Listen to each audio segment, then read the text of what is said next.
Hello YouTube world, this is Johnny Mow coming to you today with a update video of the Toro Z Master 3000 series. It just turned 700 hours. Let's get it.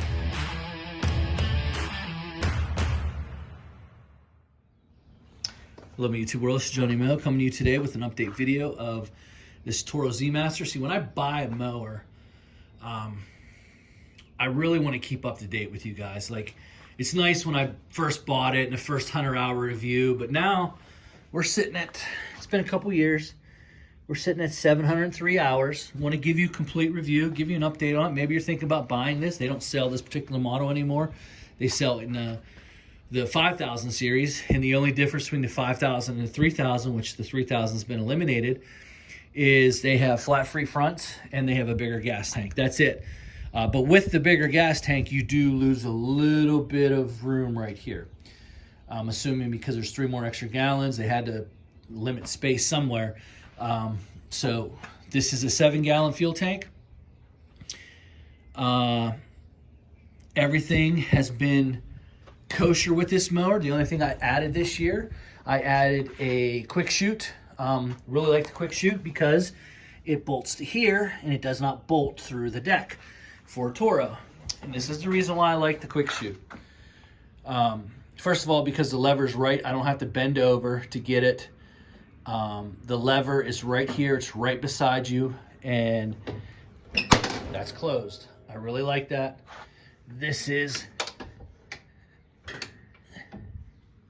I like this feature. It's not completely closed, it's letting a little bit out, but it's still fanning them down to the ground. I really like that feature, especially during leaves. And it's a good feature. And then that's open. It's just, quick chute to me was probably one of the better ones. Some things I don't like about the quick chute here is that this, if you're trimming alongside the woods and your deck side's over, sometimes this will catch a branch or two. You gotta be careful because this, I've seen some people where that broke off. I hope that doesn't happen to me, but the reason why I like the quick chute, because when I bought my grandstand last year, I had a quick chute on it, and I used it in the fall, and I really liked the way it worked. So I bought one for this. My accelerator bagger can still go on, even though the quick chute's here. Just phenomenal piece of equipment, well thought out. But back to the mower. Look at the tires. This is 700. Look at these grooves. Still a lot of deep channels in there. 700 hours. No issues with the tires. No excessive wear. Great on hills, still great on hills. Still feels like the mower I picked up when I left the dealer. And kudos to Toro and Exmark for putting out a mower. This mower still feels brand new. I mean, it's obviously it's not brand new, 700 hours, and it's freaking filthy, but just kudos to them. They just really did a great job on this mower. The only thing I've done to it outside of normal maintenance, I put a deck belt on, a hydro belt, and change the oil and change the hydraulics. So the only repair that was warranted, because this mower has a 4-year, 1,200-hour warranty. This year it's 600 hours. The right side wheel pump and wheel motor, unitized system, Parker motor. What happened was it was leaking. So I took it in, it was covered under warranty. I had them change the hydraulic fluid. So that was changed out. The motor is a 25 EFI. So, this is what I'm going to say about this mower. This is one of my favorite engines. Obviously, I like the Vanguard engines. The Vanguard, the EFI, I like those engines. I'm not a fan of carbureted engines anymore. This engine matched with this deck, weekly cutting is perfect. No issues whatsoever. Weekly or bi-weekly, not a problem. But there are some accounts I have where I call it mowing the back 40. And going back in the back 40, trying to cut, overgrown lawns, it struggles, guys. I'm not going to lie to you. I'm not going to sit here and BS you. It's just not my favorite engine to deck combination. There's nothing you can do about it because they don't offer anything for the 3 and 5000 series. If you want the bigger engines, you have to go up to the 6000 series, which the 6000 series obviously has the bigger pumps and wheel motors, and I'm just not a fan of that particular setup. So I went with this system. I like it, weekly mowing, no issues. Makes it just one of the best cutting decks hands down in the business. There's just nothing, just really don't care what anyone said. There's nothing that really compares to it. And it just, the Turbo Force deck just blows it right out of the water up here in the Northeast. Just blows them right out of the water. Skag can't compete. Ferris can't compete. John Deere can't compete. They just can't compete. The only one that can compete is the Ultra Cut, X-Mark Ultra Cut deck. That's the only one that can really compete with this. When I pull up to a high fertilized lawn and I cut it 3 3/4 and it's taking off, it grew 9 inches that week, and I'm able just to double cut it and make it look good. As long as it's dry out, it just makes it look perfect. It doesn't, you can't even tell. There's no, when I had my Skag, I double, quadruple cut, and it still looked like hay. Just what a great deck. One set of blades. Don't have to change blades. Don't have to try anything. It just comes standard with these blades right here. These blades have over 700 hours on them. Starting to get worn down, as you can see. We're starting to get back to there. Probably going to get a new set next year, but I don't have to, use different blades. It's the same blades. It's just on it. It's just great mower.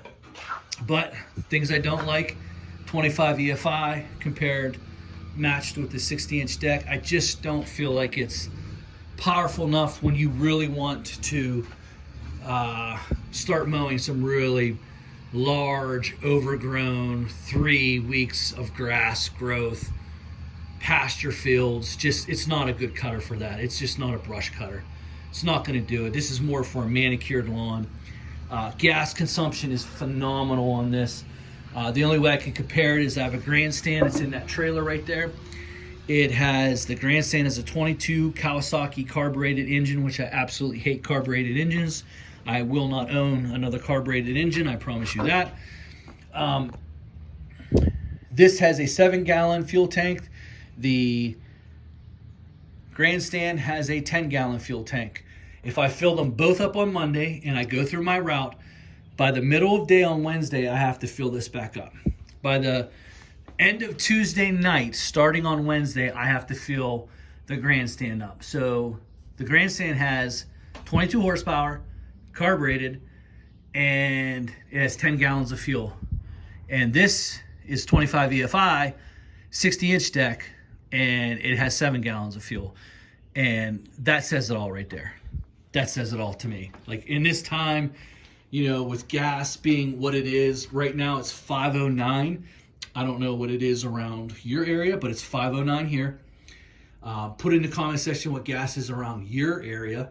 It's absolutely crazy here. So you get this question a lot. Are you going to do fuel surcharges? No, I'm not. And I'm going to tell you why. I raised my price at the beginning of the year. And just like you, everyone is feeling the pinch. At some point, there's going to be some pushback, guys. And listen, you don't want that to be you. So when you send out your June invoices and you're in the mix of high inflation, everyone's mad because of our political environment, whether you're Democrat or you're Republican. Everyone's upset. Everyone's just mad. Don't give them a reason to push back on you. Do quality work. And listen, try to eat the cost. Try to eat the cost somewhere else. Now, if you're doing landscaping, pruning, and stuff like that, you can hide the fuel in there. But don't just give them a fuel surcharge because, we're 60 cents more a gallon since last month. Since June 1st to June 9th, they've raised it 60 cents. So average that out over the month and just take a look at it. Look at your numbers. If you're really, really not making enough money and you're struggling, then obviously you're going to have to raise your prices. I don't think it's fuel that's your problem. I think it might be pricing. But I'm not going to raise my prices at this time. If it gets to $7.50, I probably will take a look at it because that'll be $3 more a gallon from where we first started. At the beginning of the year, just crossed over to $4. That would be $3.50 more. That's when I would look at a small increment in pricing, and hopefully, this will calm down at some point. But having said that, having this EFI just really uses the least amount of fuel. This is my main mower. I do have a grandstand 52-inch, but this is the one I use. I use this thing every day, all day. It's my go-to mower. I love the mower. This is one of my favorite engines now, the 25 EFI or the 26.5 EFI. I really like these engines. I like the Kohler Command. The one thing that I will say is that you have to be careful with this particular engine, and I think it has to do with the way it sits in here. So it sits in here, it's like a hot box. So it's hot, there's metal all around it. It's compact, and that's why it can do so good on hills, I believe. But it does use oil. So be very careful with this. I add oil to this thing weekly. It's done it since the day I've got it. I've owned 3 or 4 of these 25 EFIs, and it uses oil, guys. Be careful with it, because when it's hot out, you know, I put 30 weight in here, and I can tell you that I'm putting, I like to call it a gulp. Like I put it in, and I'll go like this, and then I do, and that's how much I put in. I don't know how much it is, but I do that weekly. And I like to have my oil right up to the full line. You know, when it's hot out, I want as much oil in here, because there's only a little over 2 quarts in here. So I want to make sure the oil is always in the engine. I don't want it to be at the add mark or in between the lines. I want it to be full. So I'm a little overboard. I make sure that this is full all the time. It is getting an oil change today, as I showed you, 703 hours. So my overall opinion about this mower, I would suggest it for everybody and anybody. Great company. Toro really hit it out of the park with this deck. Can't say enough about this. This is probably, this and the Ultra Cut are just man, the cut quality is just phenomenal, guys. The way it throws the grass out, the way it spreads it out, the way it cuts, you know, there's no stragglers, never an issue. Just a great cutting deck. Great machine. So that's my, again, look, 700 hours. I know I said it before in the video. Take a look. Look how deep the channels are. There's no signs of those tires wearing. It's 700 hours. No need for twills.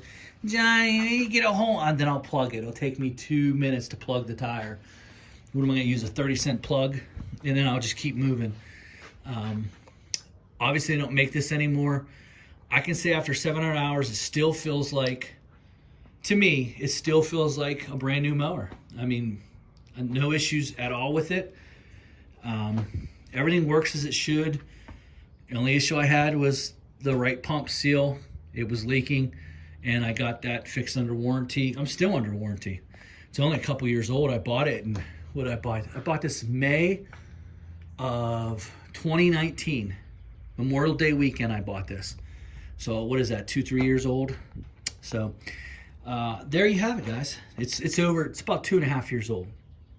That's the review. You have any questions about it? I am going to keep this mower for a long time. I'm not going to be, I know you guys saw me buy, sell mowers, and, you know, I was just playing around with the cutting, you know, to find out which one would work best for me up in the Northeast. And honestly, I just found that this deck and this combination, the fast, it's great on hills. I think this is better on hills than my grandstand. I mean, my grandstand's a nice machine, but, you know, the hours are in the pudding. I mean, it's just, this is what goes out with me every single day. And the reason why it's sitting in the garage today is because I took the grandstand out, because I had to do some shrub trimming, and I used the grandstand and the accelerator to clean up the shrub clippings. And this one needed an oil change. It is 3 hours over, so we're going to change the oil in it. If you have any questions, let me know. Leave me a comment. Please like this video, and we will see you later.